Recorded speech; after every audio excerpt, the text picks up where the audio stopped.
साधारणतः फक्त चंद्रपूर नव्हे, या विभागातल्या चारही महानगरपालिका, त्यामध्ये चंद्रपूर, अकोला, अमरावती आणि नागपूर अशा आज दिवसभर बैठका आहे. त्यासाठी त्या महानगरपालिकेच्या प्रमुखांसोबत चर्चा होईल. त्या ठिकाणी जी प्रभारी आहे, जसं चंद्रपूरचे प्रभारी चैनसुख संचेतीजी, श्री अशोक नेतेजी व आम्ही एक 5-7 लोक असं चंद्रपूरची बैठक होईल. अमरावतीची तशीच बैठक होईल. काल पुण्याची बैठक होती. माझ्या माहितीप्रमाणे आज मुंबईची बैठक आहे. तर असा 29 कॉर्पोरेशनचा या 3 दिवसाचा कार्यक्रम झाला.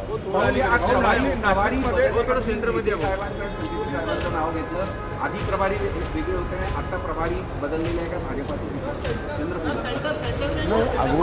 अगोदर चंद्रपूरमध्ये ज्यांना प्रमुख म्हटलं होतं ते मला वाटतं की घुग्गुस नगर परिषदच्या दृष्टीने म्हणतात. नाशिकमध्ये प्रस्थापितांना डावलून भाजपमध्ये नवीन लोकांना प्रवेश दिला जात आहे आणि त्यांना तिकीट देण्याचं चाललं आहे. त्यावरून नाराजी नाट्य मोठ्या प्रमाणात नाशिकमध्ये रंगताना दिसते आहे. आज बातमी नाही आहे का काही? सुधीर भाऊ, तुम्ही जे म्हणताय की चंद्रपुरात ज्यांना आधी प्रभारी म्हणण्यात आलेलं होतं ते फक्त घुग्गुस नगर परिषदेच्या अनुषंगाने प्रभारी होते, त्यांच्याबद्दल आमच्यापर्यंत अशी माहिती होती की चंद्रपूर महापालिका आणि निवडणुकीचे प्रभारी होते. आमच्यापर्यंत ती माहिती नव्हती.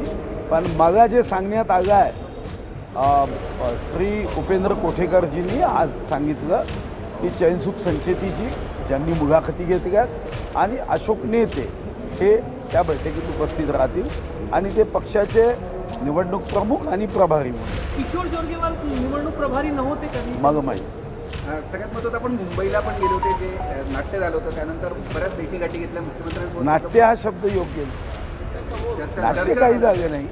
असं आहे की मी आग्रहपूर्वक पहिल्यांदाच नव्हे, या भावना पक्षाचं अध्यक्षही राहिलो आहे, या पक्षाचा महामंत्री प्रदेशाचा राहिलो आहे, या पक्षाने मला भरभरून दिलं. तर नेहमीच मला वाटतं की या पक्षाचं चांगलं व्हावं, हा पक्ष असाच जनतेची सेवा करत राहावा.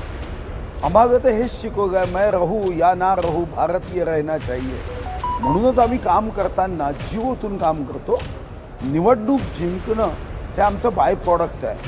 जनतेचं हृदय जिंकणं हे आमचं मुख्य काम आहे. आता हृदय जिंकायचं असेल तर निवडणुका जिंकणं हे बाय प्रॉडक्ट असेल, तर त्यासाठी जर कुठं आपल्याला दोष वाटलाच तर तो चर्चेतून, संवादातून लक्षात आणून द्यायचं, तो दुरुस्त होतो. ही चर्चा मुख्यमंत्र्यांसोबत तुमची भेट झाली, त्याच्यानंतर हंसराज अहिर आणि किशोर जोरगेवारही भेटले.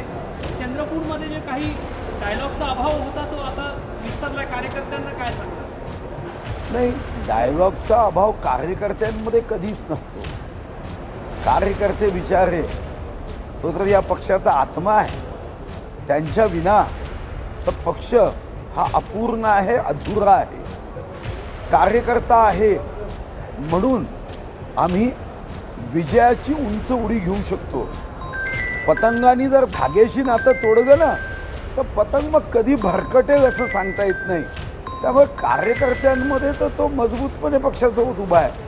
कुठं काही डायलॉग नेत्यांमध्ये कमी असेल तर ती पक्षाची जबाबदारी आहे. पक्ष त्या दृष्टीने प्रयत्न करतो. शक्ती मिळाली तुम्हाला मुंबईतून वेगळी चंद्रपूर करता? असं आहे की मी जी शक्ती म्हणालो त्याचा तुम्ही विपर्यास केला. शक्ती याचा अर्थ की जे जे वाईट आहे ते त्याचे आहे, हे दूर केलं पाहिजे. हे मी आग्रहपूर्वक आज नाही, प्रदेशाध्यक्ष असतानाही माझी भाषणं काढून बघा. जो मुद्दा मी आज मांडला तो प्रदेशाध्यक्ष असतानाही मांडला, 2013मध्ये षण्मुखानंद हॉलमध्येही मांडला आणि तोच मुद्दा शेवटच्या श्वासापर्यंत राहणार आहे. परिषदेत झालेलं नुकसान ते आता पालिकेमध्ये भरून पडू असं मुख्यमंत्री म्हणाले होते. तसं काही शब्द तुम्हाला मिळाले का? नाही, असं आहे की कुठं, जसं मी अगोदरच सांगितलं, कुठं कमतरता असेल तर त्या संवादातून दूर केल्याच जातात. पण मी कार्यकर्त्यांशी जो संवाद माझा आहे तो पुढेही असाच सुरू राहणार आहे आणि पुढेही मी फिरणार आहे. मुख्यमंत्र्यांना भेटल्यानंतर तुमची नाराजी आता पूर्णपणे दूर झाली? मी नाराज कधीच नव्हतो. हा पक्ष माझा आहे, नाराज कसं राहील? अहो हे घर हा पक्ष मोठं करण्यामध्ये आम्ही रक्त आटवगाय आम्ही कसं नाराज राहू. फक्त येणाऱ्या पाहुण्यांनी घर आपगाय असा दावा करू नये एवढीच भावना आहे.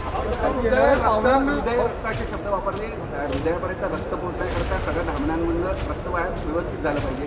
तर तुम्ही तिन्ही नेते आज एकत्र भेटणार का? दुर्गेवार तुम्ही आणि भैया सगळ्या समन्वय बैठकीत एकत्र दिसणार का? नाही आता ते कधी येत आहेत हे मग माहीत नाही, पण समन्वय बैठकीत निमंत्रण असेल तर सर्वच एकत्र येतील. समन्वय बैठक याचा अर्थ समन्वयाची नाही. आज जी बैठक आहे ती महानगरपालिकेच्या तिकीट वाटपाची बैठक. भाऊ एक प्रश्न असा आहे, 25 डिसेंबर आहे, आज अटल बिहारी वाजपेयींचा वाढदिवस आहे. तर अटल बिहारी वाजपेयीचे पक्ष पुढे नेला, नरेंद्र मोदीचे देश पुढे नेण्याचा तुमचा दावा आहे. बीजेपीच्या कार्यकर्त्यांचा आज सगळं सिलेक्शन सुरू आहे. अटल बिहारींचा भाजप आणि आजचा भाजप प्रवास थोडासा आम्हाला नाही, श्रद्धेय अटल बिहारी वाजपेयींचं मूळ तत्व जे आहे ते मूळ तत्व आजही कायम आहे. हम रहे या ना रहे भारत ये रहना चाहिए. श्रद्धेय अटल बिहारी वाजपेयींनी जे सांगितलं कि टूटे मन से कोई खड़ा नहीं होता, छोटे मन से कोई बड़ा नहीं होता. श्रद्धेय अटल बिहारी वाजपेयींनी जे सांगितलं कि ये देश ये कोई पत्थर मट्टी से बना हुआ देश नहीं है. हा देश का संस्काराने हा देश पुढे गेला पाहिजे ही भावना होती. मला वाटतं की आजही तीच भावना घेऊन भारतीय जनता पार्टी काम करते. भारतीय जनता पार्टीचा मूळ जो गाभा आहे तो कधीच बदलला नाही. आणि म्हणूनच तुम्ही बघितलं असेल की पंडित दीनदयाळ उपाध्यायांचा एकात्म मानववाद हा तुम्हाला प्रत्येक निर्णयामध्ये दिसतो. तुम्ही बघा की आपण गोरगरिबांसाठी स्वच्छतागृहाची व्यवस्था असो, मुद्रा योजना असो, आयुष्यमान भारत योजना असो, हे रस्ते बांधण्याची योजना असो. मला आठवतं की आदरणीय नितीन गडकरींजींसोबत मी श्रद्धेय अटल बिहारी वाजपेयींकडे ग्रामीण रस्ते जोडण्याचा प्रेझेंटेशनमध्ये मी होतो.